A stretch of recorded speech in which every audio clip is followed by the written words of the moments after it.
દક્ષિણ ભારતની રાજનીતિથી આ સમયના સૌથી મોટા સમાચાર સામે આવી રહ્યા છે.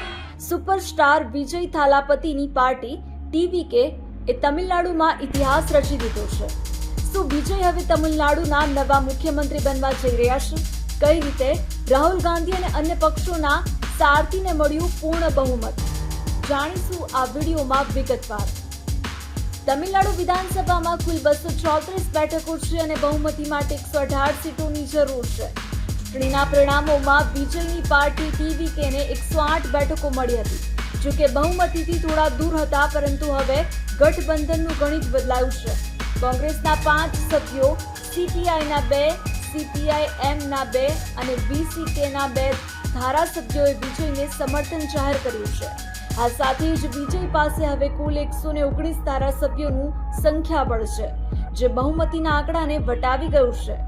રાજ્યપાલ રાજેન્દ્ર એલેકરે વિજય પાસે સમર્થનનો પત્ર માંગ્યો હતો, જે હવે તૈયાર છે. ટૂંક સમયમાં જ વિજય રાજભવન જઈને સરકાર રચવાનો દાવો રજૂ કરશે.